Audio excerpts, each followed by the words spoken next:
Liz has worked with the Delaware County Veterans Administration since 2021, and for the first 6 months, she volunteered at that time. She did an amazing job and was eventually offered a paid position. You see, Liz has a deep love for those who have volunteered to put their lives at risk to preserve the liberties and freedoms that we all enjoy as Americans. Her mother, brother, and several other family members are veterans, so she knows firsthand the sacrifices that these brave men and women make in the service of their country. But Liz took her love to helping veterans to the next level when she and her veteran service officer were discussing the fact that Delaware County is 4th in the state in number of homeless veterans. And from that discussion, Dog Tags and Go Bags was born. Now, I won't steal any of Liz's thunder and by giving away too many details, but in my eyes, it is one of the fastest growing non-for-profits locally and is already making a huge difference in our veteran community. So please put your hands together for Liz Wilcox.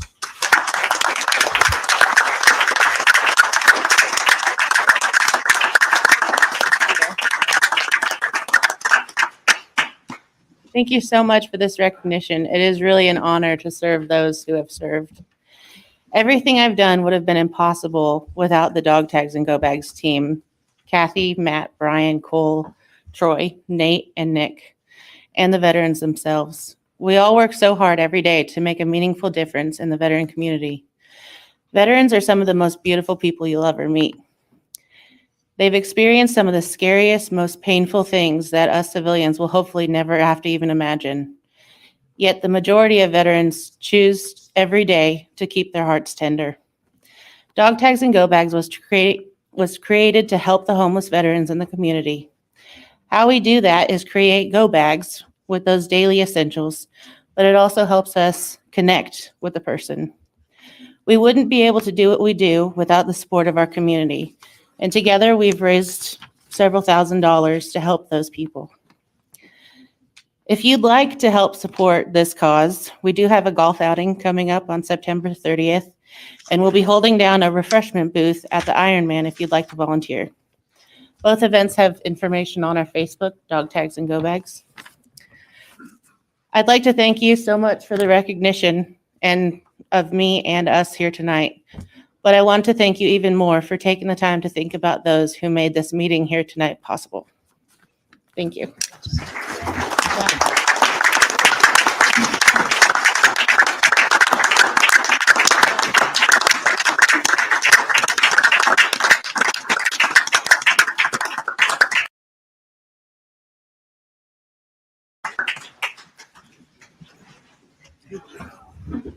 Thank you, Councilman Ingram. Next month will be Councilman Green for Citizen of the Month.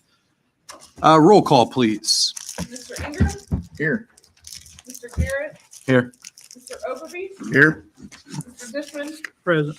Mr. Green? Present. Mr. Marshall? Here. Mr. Clark? Here. Ms. Selby? Yes, here. Sorry. In attendance. Moving into the minutes, is there a motion to approve or any changes to be made from the August 7th meeting as presented? Mr. President, I move we pass the minutes. I'll second that. Motion was made by Councilman Ingram. I think the second came from, I heard Councilman Garrett most clearly. I think that is a win. Sorry, Councilman Overby. Was that you? I didn't know if that was you or Councilman Marshall. That's all right. Selby? Yes. Mr. Dishman? Yes. President Robinson? Yes. Do we have any committee reports this month? Seeing none, we'll move into board appointments. We have a couple this evening. We're going to start with the Ethics Advisory Committee. Although we do have a resolution before us this evening that could potentially change the appointment that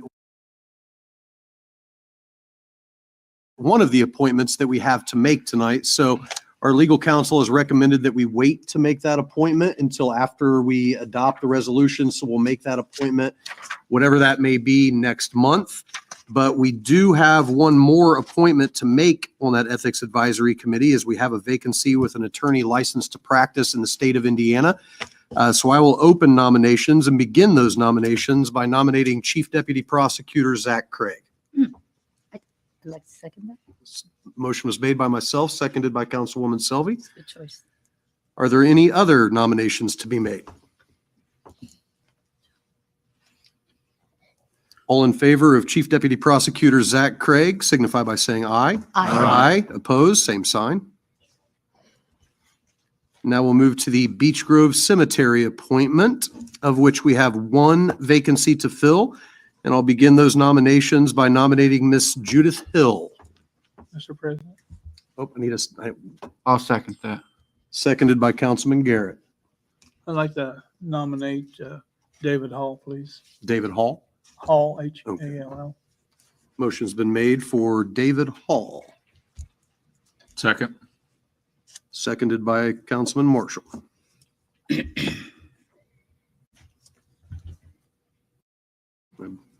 Mr. Hall here this evening? I know Miss Hill is here. Okay, Mr. Hall is here. Hall and Hill, we'll have to make sure to pronounce that through the roll call. Are there any other nominations? Seeing, hearing none, we'll do a roll call, and when it comes to you, indicate which name you would like to vote for, Hill or Hall. Be very clear. Roll call, please. Mr. Dishman, Hall, Mr. Marshall, David Hall. Ms. Selby, Miss Hill. Mr. Clark, David Hall. Mr. Overby, Mr. Hall. Mr. Green, David Hall. Mr. Garrett, Hill. Mr. Ingram, Miss Hill. President Robinson. Miss Hill. That's 4 for Hill and 5 for Hall.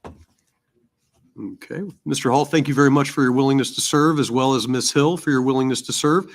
This is a board that requires that you be a landowner at Beech Grove, and there are frequently vacancies to that board. So, Ms. Hill, I hope you'll consider in the future when another position comes available. That is it for board appointments this month. Next month, I received an email this afternoon from Lori Stinton with the Muncie, Delaware County Metropolitan Planning Commission. There is a Village Review Committee that some of you may be aware of.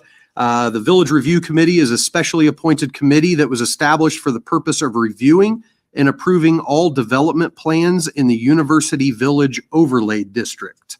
The village is an overlay district. That overlay district is included in the City of Muncie Comprehensive Zoning Ordinance. So we have an appointment to this Village Review Committee. Members of that committee shall have a degree and/or professional experience in the fields of architecture, urban planning, landscape architecture, urban design, historic preservation, real estate, or other similar fields. Again, real quickly, in the fields of architecture, urban planning, landscape architecture, urban design, historic preservation, real estate, or other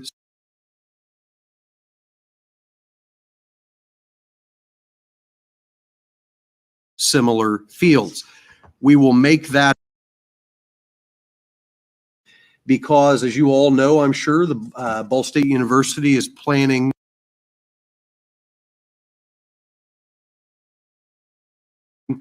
a lot of development in the village area over the next couple of years, and they want to make sure that the standards are upheld and to get through that process, working hand in hand with Ball State.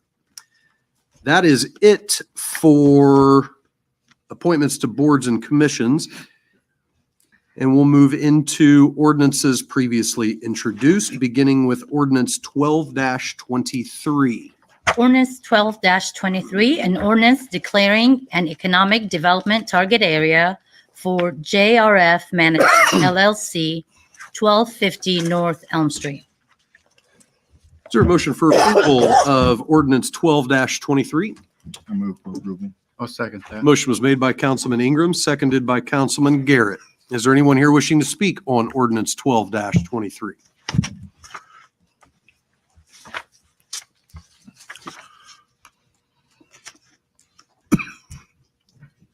Seeing, hearing none. Roll call, please. Mr. Clark, Yes. Ms. Selby, Yes.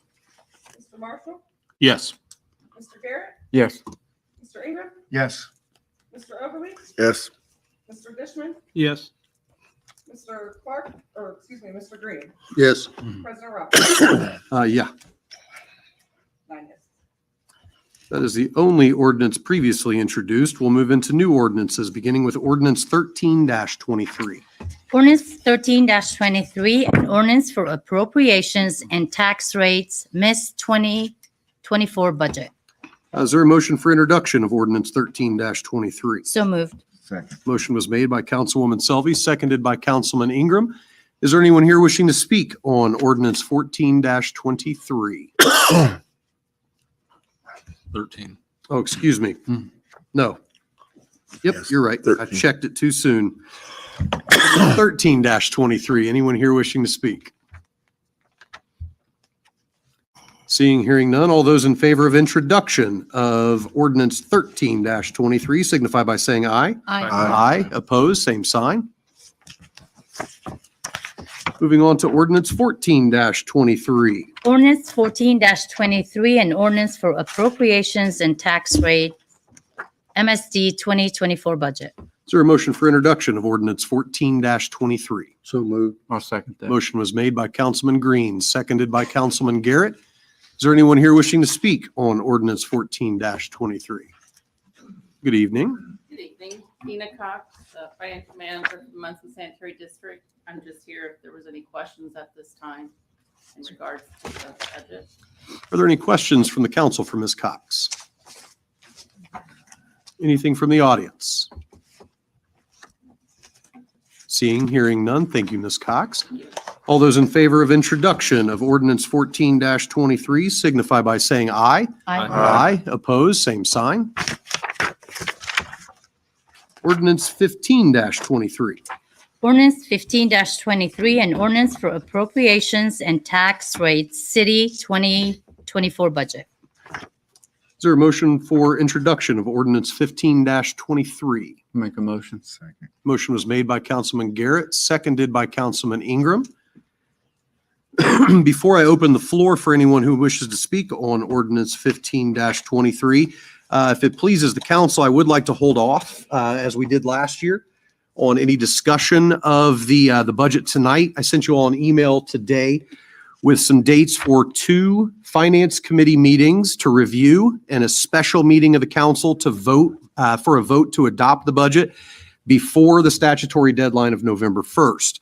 There will be plenty of opportunities to discuss this budget, as there was last year during those finance committee meetings, including each department's individual budget during those committee meetings.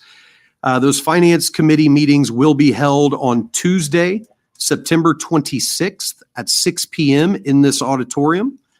The second one will be Tuesday, October 10th at 6 p.m. in the auditorium. And the special meeting of council will be hosted Monday, October 16th at 7 p.m.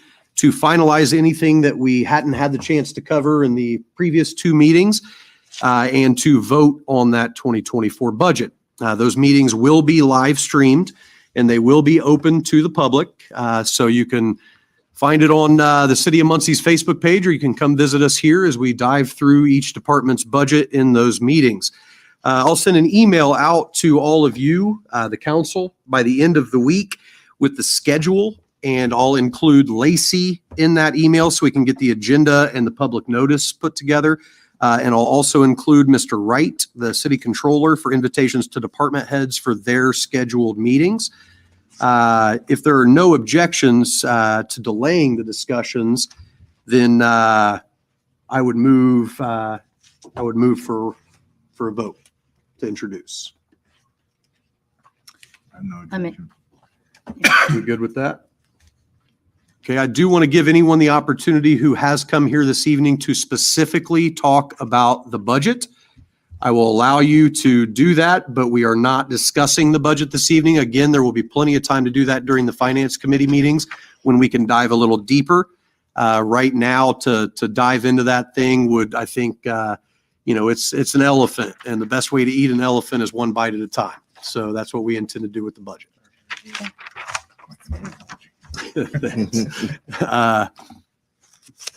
Mr. Barber. Audie Barber, 610 West 11th. I made a statement earlier, and I still like to make the council aware that I feel that if we raise too much on these budgets, that we're going to get involved with the lit tax, and it's going to put it on the next council for next year. And I think raising the lit tax would be one of the last options that we should take before trying to find the money somewhere else for this budget. So just be aware that the lit tax is on the table.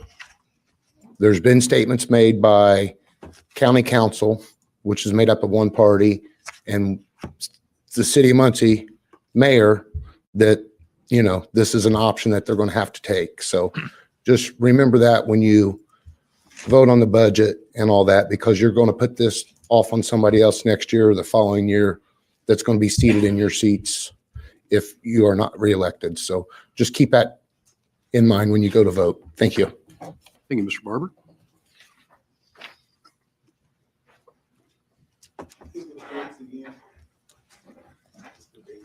The dates again are Tuesday, September 26th at 6 p.m., Tuesday, October 10th at 6 p.m., and then Monday, October 16th at 7 p.m.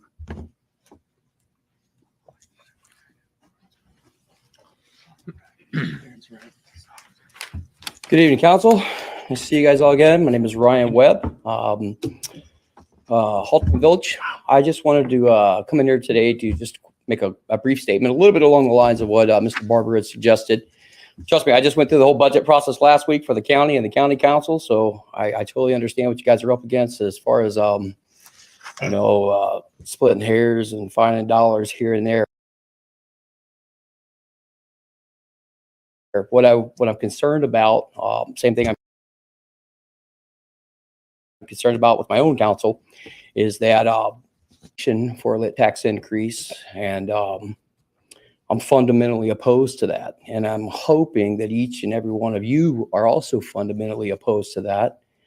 And any candidates who are running for the open seats up there are fundamentally opposed to that. I would love, not necessarily in this meeting, but at some point, each of you would go on the record and publicly state that you're not open to raising the lit tax. Everybody understands how it works. It's not necessarily up to one council or the other. It's a collaborative effort. So every vote counts. And I just wanted to stop in here today just to lobby you and implore you to consider, when you are discussing your budget and you are considering it, to do it with the dollars that are available this year without any consideration whatsoever with what dollars may be there if somebody pulls that mechanism to trigger a lit tax increase. And that's really all I wanted to say. I just wanted you guys to really, really think that through. And, good luck working through your budget. Hopefully you guys come up with something really good for the citizens of Muncie. So thank you very much. Thank you, Mr. Webb. If there's nothing further.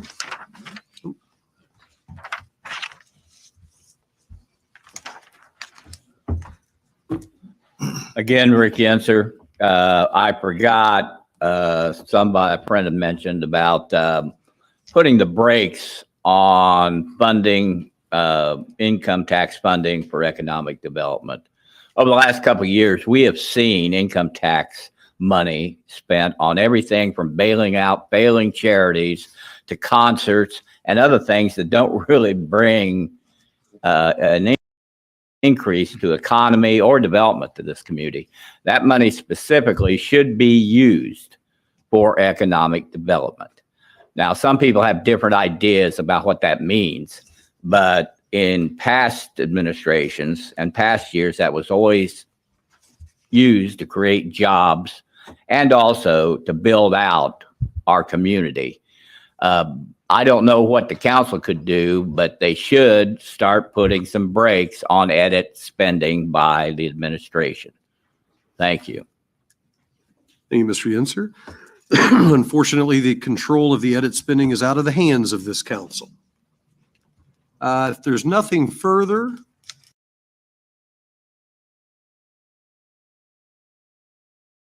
all those in favor of introducing ordinance 15-23 signify. -23, a resolution amending resolution 6-23, establishing an ethics advisory committee. Is there a motion for approval of resolution 12-23? So moved. Motion was made by Councilwoman Selvey, seconded by Councilman Ingram. Is there anyone wishing to speak on resolution 12-23?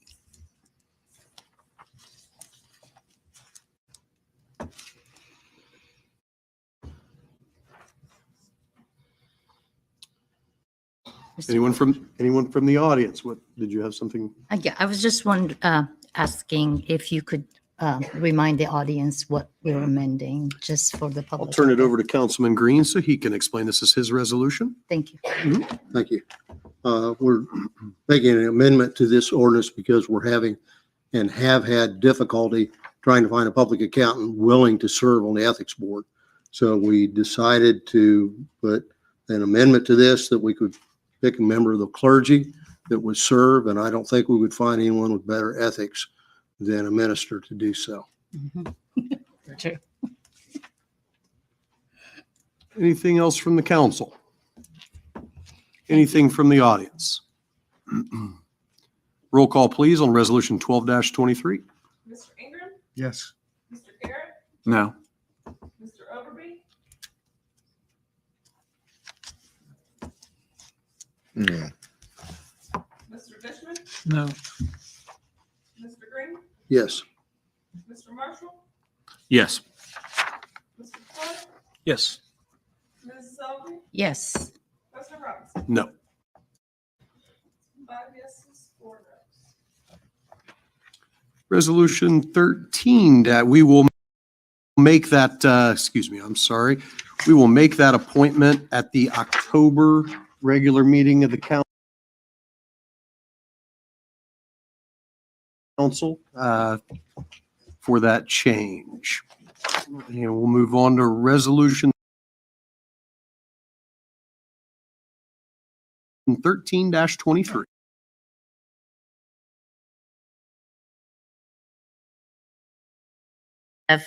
AFL/CIO CIC. Is there a motion for approval of resolution 13-23? EIO. Motion. Motion was made by Councilman Marshall, seconded by Councilman Ingram. Is there anyone here wishing to speak on resolution 13-23? Good evening. Good evening. I would just like to put this forward to the council that this was an agreement between the city on the contract with the firefighters, and it is, we were able to do the funding for it and come to an agreement, and we would like for you to go ahead and pass this.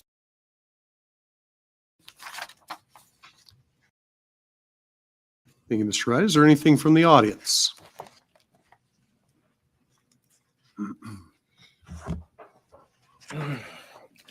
Good evening, Jason Chafin, President Local 1348, Muncie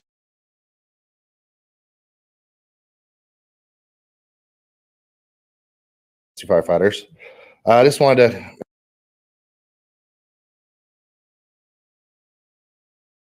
make a couple comments. One, thank you guys for consideration, and thank you union leaders. And our union, negotiates contracts. This is a one-year contract that we negotiate with the city.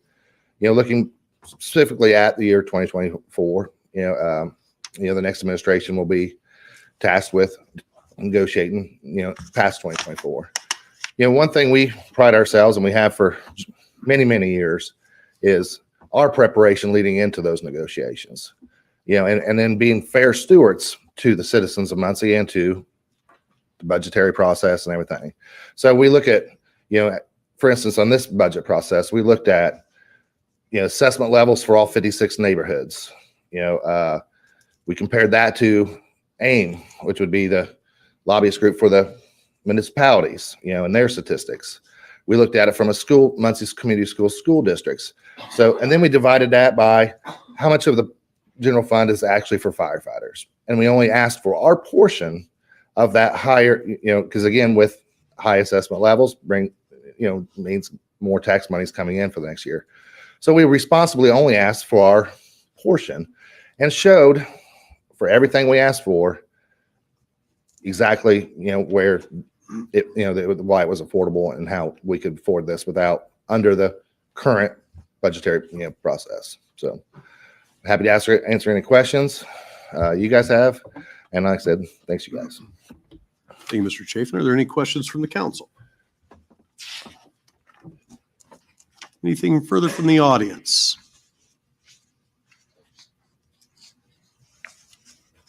Mr. Murphy?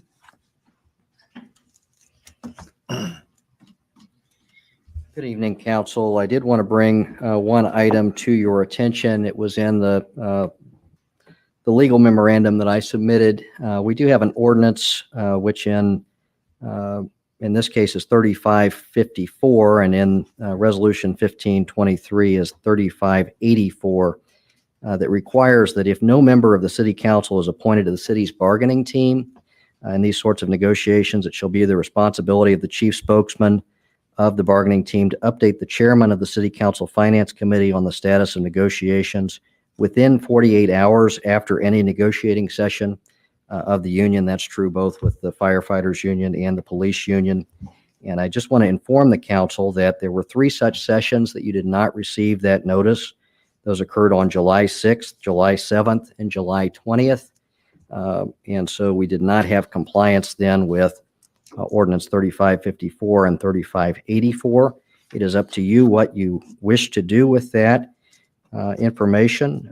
You may vote up or down on the merits of these resolutions, but this is true both with resolutions 1323 and 1523. I'd be happy to entertain any questions you have on that. I do have a question. Do you know that in the past there were such representation? I can't speak to that. As you know, I've been in this position for a matter of months. I don't know how prior councils have handled it. I do know that in the past there have been city council representatives on these negotiating sessions. I can speak to that too. In 2020, now Deputy Mayor, former Councilman Richard Ivy in 2020 was the council representative. Does that include the ASPE unions too that have to report? It does not. Okay. There is not a like provision with regard to that particular union. All right, thank you. Any other questions from the council for our legal counsel? Yes, I do. So we as a council were aware of those negotiations, correct? As a body, we were aware that such negotiations were taking place, correct? This year? Yeah. No. We did not receive the required notifications under the ordinance. Okay, thank you. Who was responsible? Councilman Inger? Who was responsible for getting that information to the council? We received a letter on July 28th from Mr. Irvin, city attorney, who is the chief spokesman of the negotiating team. He's the city attorney, correct? Yes. Unfortunately, I didn't receive that email. I received that email today. As a matter of fact, it was forwarded to me from Mr. Murphy. They had my email wrong. And that was actually after the press conference, I believe, announcing the agreement on collective bargaining. Question. So July 28th, when the city attorney sent that email for you, was that during the negotiations or after? That was after both agreements had been reached. And when you said you got an email that was wrong, what was the date of that email? Well, the date was today. Mr. Murphy had forwarded me that when we spoke this morning. because I had sent him after reading the legal memorandum that Mr. Murphy sent out last week. Okay. I didn't recall, he had put the date of July 28th that we had received notification. So I called him this morning to confirm that I had not received that, and asked him what notification that was, at which time we had discovered that my email address was marked incorrect. And so I never received it. So Mr. Murphy forwarded it to me this afternoon about 2:00. I do have a question.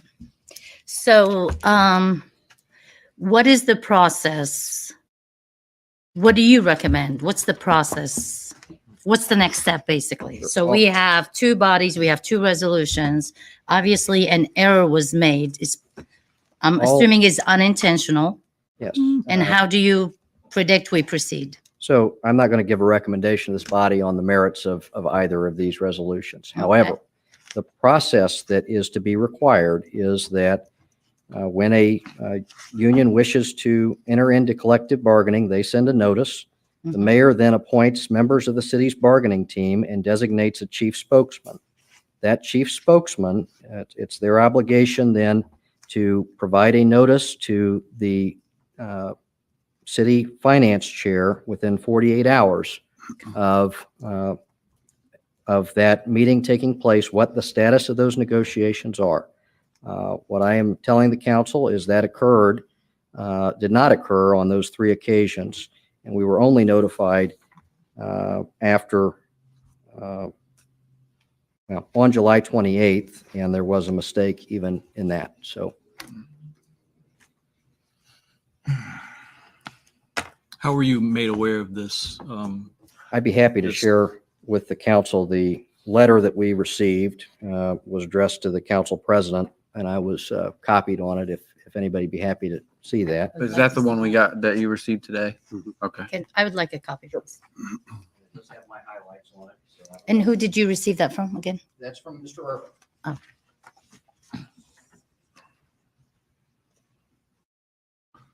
Was that notice within the required time frame? It was not. No.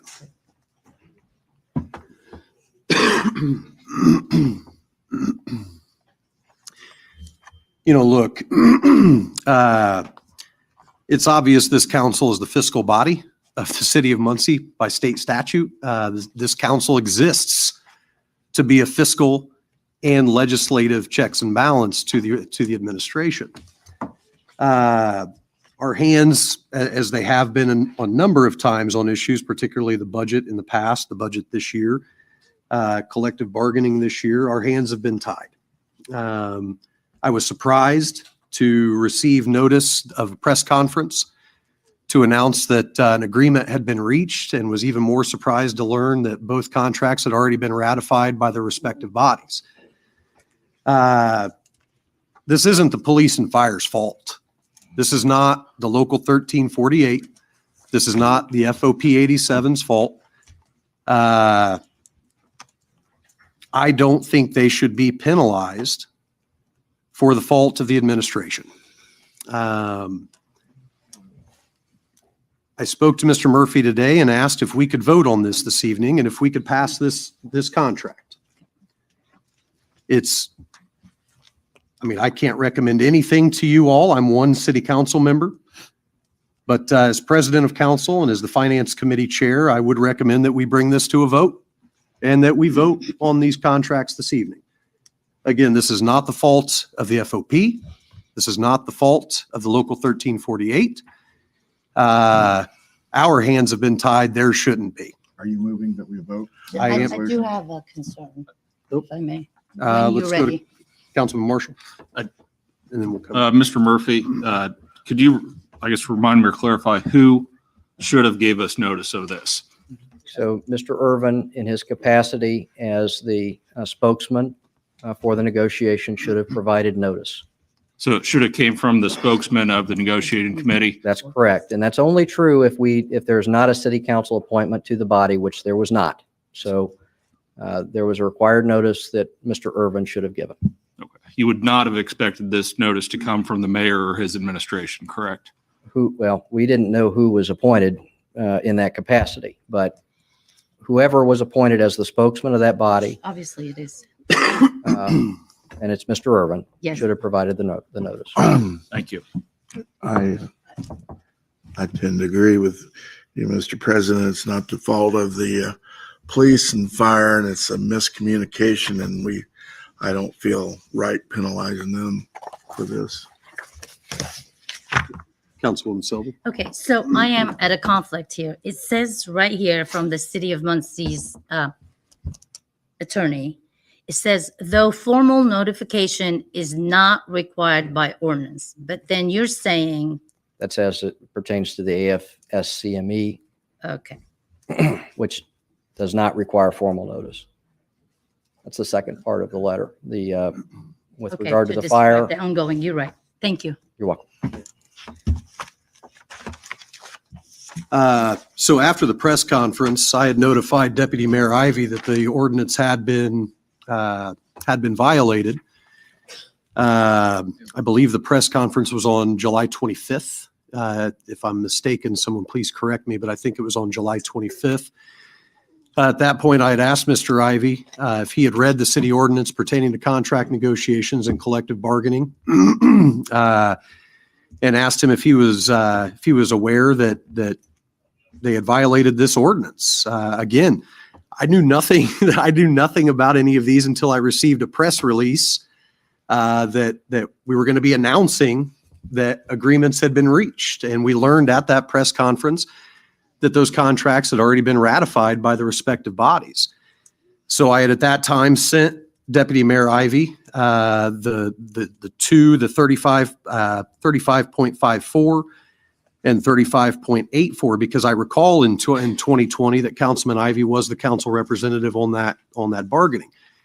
I also have been coming to council long enough and have been before I was on city council to know that there were council members as part of the negotiations. I believe it was either 2018, it was 2019. So I was surprised to learn this. So it's incredibly unfortunate. I have my own theories that I'm not going to share, but again, I don't want to penalize the FOP. I don't want to penalize the fire union. They've been told they're getting 10% raises, before it even came to us. They've been told they're getting 10% raises, and far be it from me to penalize them for for the administration not following the laws that this council passes. These are our ordinances, this council's ordinances. I'll move that we go ahead and consider the resolution. I second that. Motion, okay. And so we will go roll call, please. No public comment. You're right. We didn't allow for any public comment. Let's make it brief. Audie Barber, Mr. Irving is appointed by who? Does anybody who know how Mr. Irving, is he an attorney? Is he appointed by the administration? He is an attorney with Beasley Gilkison, which represents the city administration. Picked by the city of Muncie. Thank you. Are there any other comments from the audience? Seeing, hearing none, let's roll call, please. Mr. Clark. Yes. Mr. Green. Yes. Mr. Garrett. Yes. Mr. Ingram. Yes. Ms. Selby. Yes. Mr. Dishman. Yes. Mr. Marshall. Yes. Mr. Ogletree. Yes. Trustee Rob. Yes. Resolution 14-23. Resolution 14-23, appropriations reduction resolution, cumulative capital improvements. Is there a motion for approval of resolution 14-23? Make a motion. Motion was made by Councilman Garrett, Second. seconded by Councilman Ingram. Trying to give somebody else a chance. Is there anyone here wishing to speak on resolution 14-23? Good evening, Mr. Wright. Hello. Yes, this resolution is just reducing the appropriations for the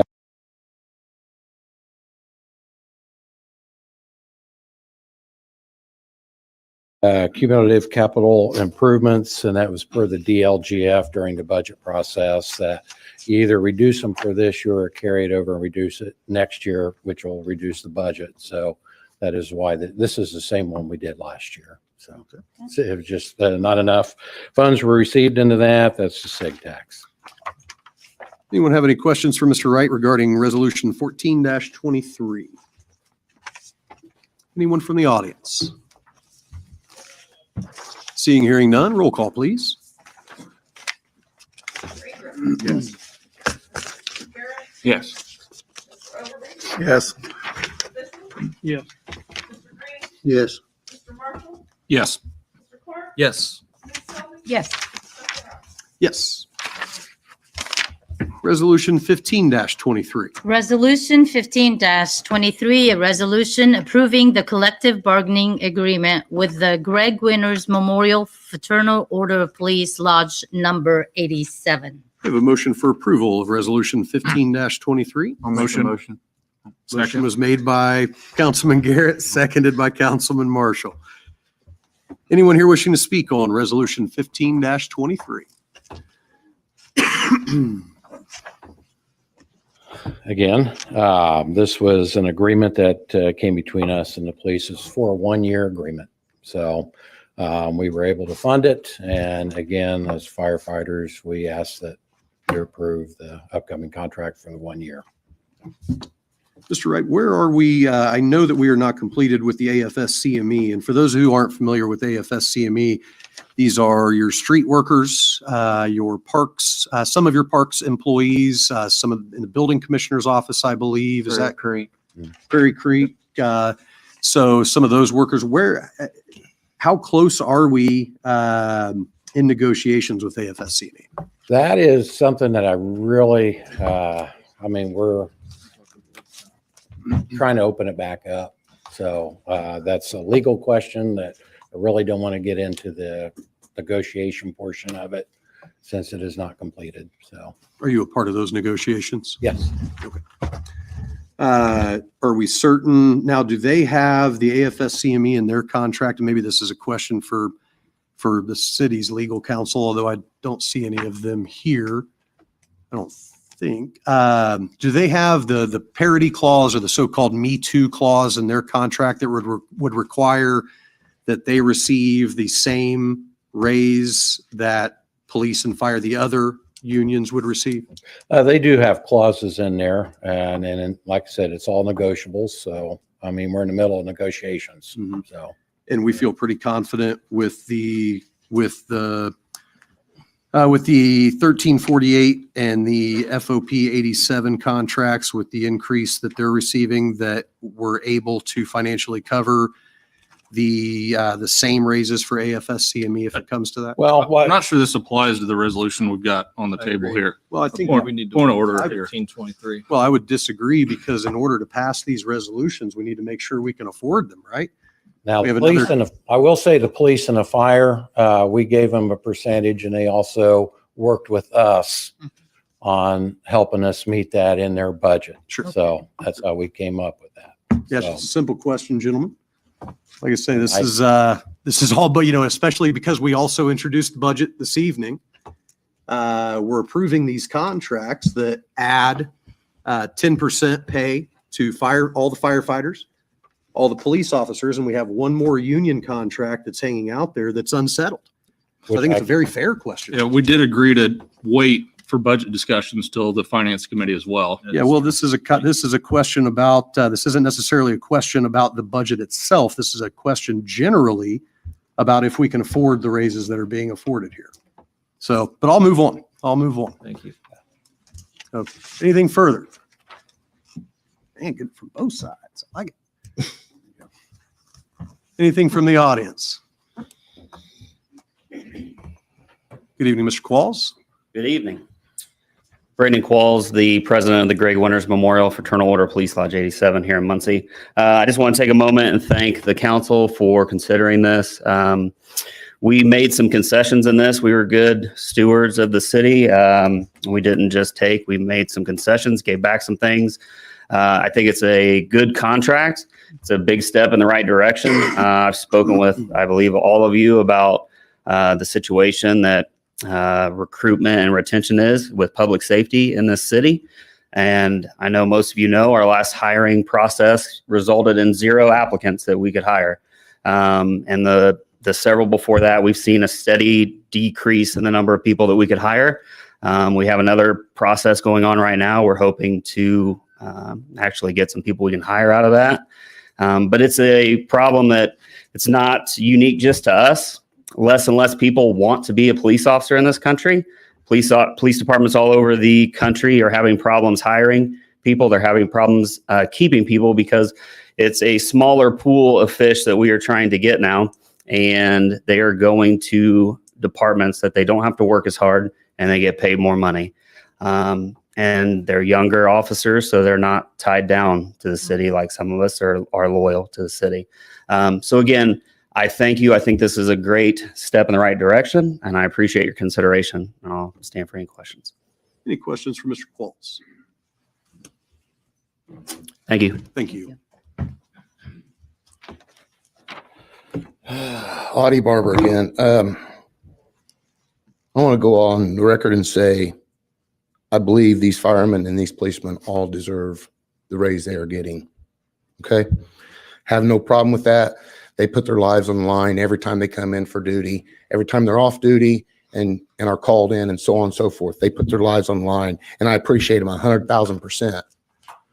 But with that being said, this is the second or third or fourth attempt at this administration to circumvent the city council on allowing the city council to help make the decisions that they're supposed to be making.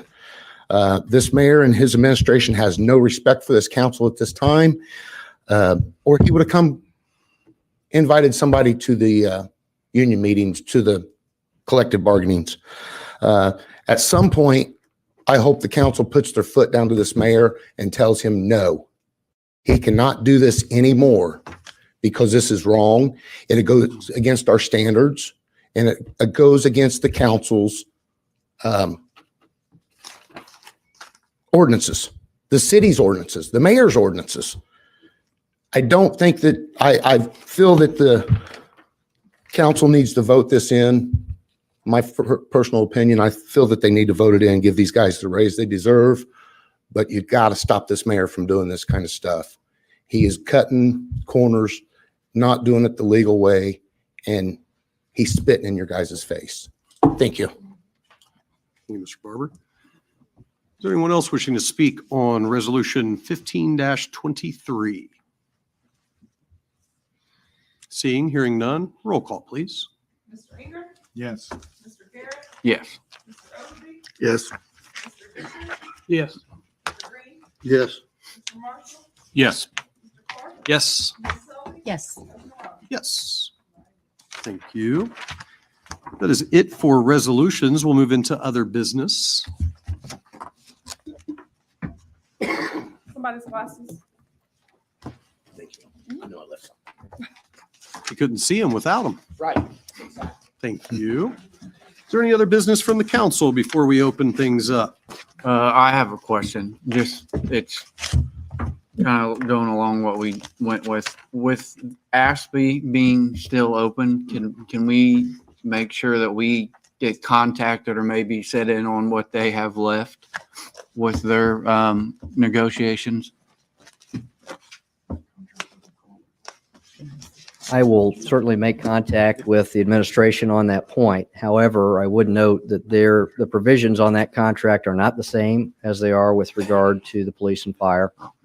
And so we're not afforded the same notices that we are under those provisions. All right, I just But wanted to bring we'll up. certainly, and they were nice enough, I will say, the city was nice enough to update us on the status of those negotiations in that letter. And I suspect they would do the same in the future. All right, thank you. Yes. Thank you. That's all I had. Sorry. Any other business from the council before we move on with public comments? Mr. President. Councilman Disham? I didn't get to speak when the police and fire was up, but I want to commend you guys for the work you guys have done. Every morning where I work at, I hear the sirens. I hear the fire trucks, I hear the EMTs, and I see the police cars go by. And it's daggone near 24/7. And I appreciate everything you guys do for us out there because a lot of people depend on you getting there quick. And if it's not a fire truck, it's a police officer or an EMT, whoever gets there faster is the one that takes care of the problem. What I want to know and what I've always asked, how much is a life worth? You know, you guys put your lives on the line and the people depend on you saving their lives. And you have people talking about fire and police and all that. But you know what? I back you guys 100%. Thank you. Thank you, Councilman Dishman. I think that goes without saying that the entire council really appreciates the work of our public safety. And thank you. Thank you all. If there's nothing further from the council, we'll move into public comments. Ricky Inser, your name is crossed out here. I think you've heard it now. You got it. I appreciate the brevity. Troy Waters.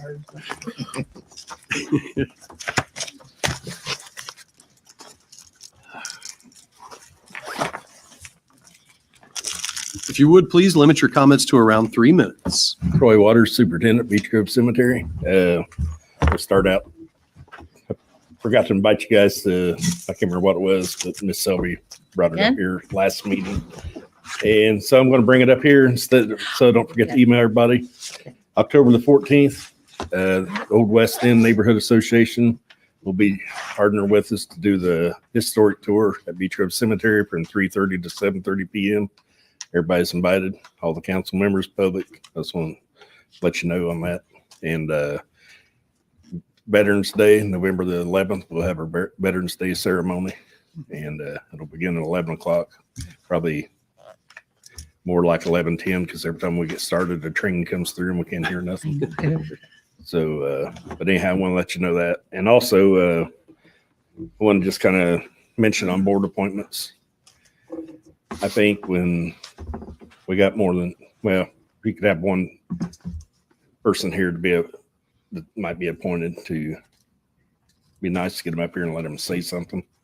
We had two for Beech Grove today, and I think both of them would have been great choices. I don't know. I met Mr. Hall today for the first time. Never met Mrs. Hill, but it'd been great to be able to hear what they had to offer, not just me, the community, or any other board here.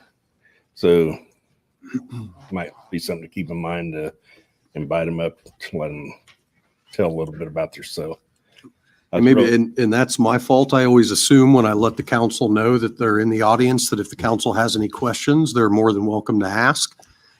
So maybe you're right. Maybe in the future, I need to be much more deliberate about inviting them up. And if there's not any questions, then there's not any questions. I know I was really impressed with Mr. Hall today when he came in and talked to me and about his history of being a veteran and everything. And that's, to me, we don't have no veterans on the board. We do a lot for the veterans. That's great. I would have loved to heard what Mrs. Hill said, but not just Beech Grove, just other ones. And I just want to bring that to the attention that way. Maybe later somebody don't get passed up on it. Thank you, Mr. Waters. Thank you. Thanks. Audie Barber. I was thinking maybe you were going to say the same thing Yenser did. We'll put no, never. Even his hair. Never, Mr. President. Even combed his hair. That's the first. I don't have my hat on. Yeah. That's the difference. Audie Barber. I've got a concern with, I get really passionate about stuff when people don't do things the right way. So bear with me. The sidewalk at Muncie Central. We have a fence covering up the sidewalk going to Muncie Central. There's enough room working in the business I work in, which is the same as that. There's enough room to move that fence back to where that sidewalk can be accessible for the students walking down the road. You're talking about the YMCA project, right? Correct, 100%. They can move that fence back 6 to 8 feet to give students to the school access to that sidewalk so they don't have to walk out in the street. And we know from our kids that kids are lazy. They're not going to cross the street in the dark to go to the other side to walk the sidewalk. So let's see if we can get something done so they don't have to walk through the street when it's dark now going to school. I don't know if some people don't get up so early, but 7 o'clock, it's starting to get pretty dark again.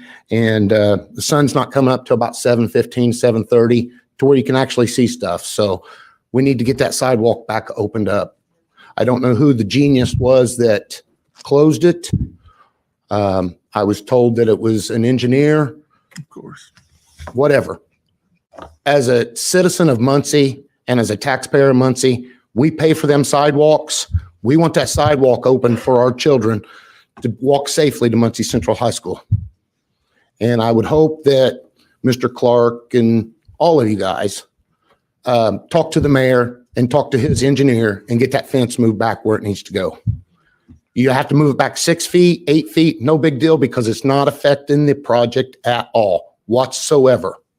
So please take a look at that and contact the mayor if he'll listen to any of you. Contact the engineer that put the fence up if he'll listen to any of you, and have them move that fence back where it needs to be so our kids can walk safely down the streets of Muncie to get to school. Thank you. Thank you. Thank you, Mr. Barber. Wayne Scaife. I think that can be a visit to the job trailer on site and, Yeah. and make that ask. I wouldn't mind doing that. Yep. Good evening, Mr. Scaife. If you would, please try to limit your time to around 3 minutes. Okay. So I got a couple issues to discuss. One of the first ones, I know I'm a particular person about race inequality, diversity that goes on in our city. So one of the things I noticed, I want to talk about this shooting task force that was created under this administration. So according to the article, this was created after the July 30th shooting incident. And if you don't know, several other block parties happened that night without any incidents. So this was an isolated incident, one from one block party. They said it was created to prevent violent episodes like the one at Willard and Hackley. But the problem I have is there's been a lot of other violent episodes here in Muncie. And since it was created in this administration, let's just use this administration. So since January 1st, 2020, there's been a lot of violent episodes, shootings, stabbings, fights, nothing created. So I have a problem with the fact that they use this, that they keep reliving this one incident. Like I said, it's an isolated incident, and they come up with this task force. But let me tell you what happened almost a year and a half at that same spot next door before that. An 81-year-old barber was robbed at knife point, fought off his accuser to the fact that they went outside and fought on the concrete. This made national news. Well, I wouldn't say national news. It made the news in the state news. No task force created. No one looked into it. I sit in this council meeting last year when there were two different people sitting up here talking about their loved ones that were murdered in Muncie. Crime hasn't been solved. Where's the task force? I have a problem with them making that incident a spectacle because, like I said, it's an isolated incident when we've had a lot of violent crime going on in this city and nothing's been done. I think it's a political stunt, and I think it's more like a dog and pony show, to be honest. I think it's ridiculous. I'm not talking about the fact that it was created. I'm talking about when it was created. This should have been created a long time ago. There's a lot of violent crime going on in Muncie. And the other thing I want to talk about is... You've got 7 seconds, Mr. Scaife. Oh, man. Sorry, unless Mr. Okay. Webb wants to defer his 3 minutes to you. Oh. I think he told me he would. Mr. Webb is on the list and he did leave, and we do allow people to defer their time. So I will allow you, but I don't want to give you a full 3 minutes. I'll give you a minute and a half. Okay, give me a minute and a half. So, and The other thing, I've come before you about talking about the police and fire department not being diverse with enough blacks on there. So the other thing that no one's talking about, the day before that meeting of that task force, something else made national news. 2 police officers were were sentenced. Nobody's talking about it. I didn't hear the mayor's office talking about it. Nobody's talking about it. But let me just read what one of the officers said. He said, his attorney said he's fell prey to a corrupt police department characterized by nepotism, which is what I talked about the last time I talked about the nepotism and the hiring practice in the police and fire department. It was characterized by nepotism, a lack of training, and supervisors who turn a blind eye to unethical practices. This is what Jeremy Gibson's attorney said. Chase Winkle. He said he benefited from nepotism. His defense attorney said that she should have never been hired as a police officer. His defense attorney. Winkle said that he wished he would have been fired after the first allegation. Now, I'm not talking about the whole police department, but we've been turning a blind eye to unethical stuff going on in the police department. We still haven't addressed the thing that went on with the fire department. I know that's my time. But I think you guys, as a collective body, you shouldn't just discuss stuff on the campaign trail. Thank you, Mr. Scaife. Y'all should discuss it during the meetings. So, thank you. Janetta Presley. And most importantly, Bernard. And he got a haircut. Still doesn't have a whiskey barrel. Hi, Janetta Presley, 1419 West 8th Street. So it has came to my attention that the Muncie Mission will not be having a warming center at their facility this year. So he said that he had talked to you. He had called to see if Avondale Church would be interested in doing that, and they are not going to be doing that. So Muncie will not have any place for anyone to get in at night this year for our homeless community. So, and I'm not going to take that fight up this year. I am actually leaving Muncie community and I am moving. Oh, no. So I am moving to Tennessee, and I will be keeping my property for now, but within the next 3 months, I will be moving out of here. So I am not going to be dealing with any more organizations here in Muncie, but I did want to bring that to your knowledge about the Muncie Mission. I know you guys already knew it, so. Well, thank you, Janetta, and thank you that's a huge loss for our community with everything you've done for the homeless, for the folks that need our help the most. You were always there. You provide meals, comfort. So thank you for everything you've done for us. Wherever you're going in Tennessee is lucky to have you. I'm not working. I have some medical issues going on, so I'm just. Yep. Well, you take care of yourself. I will. Okay. Thank you so much. Thank you. If it wasn't for the work that you put in at the Thomas Park Avondale, we wouldn't be where we're at with our neighborhood association. So your mark will be left behind.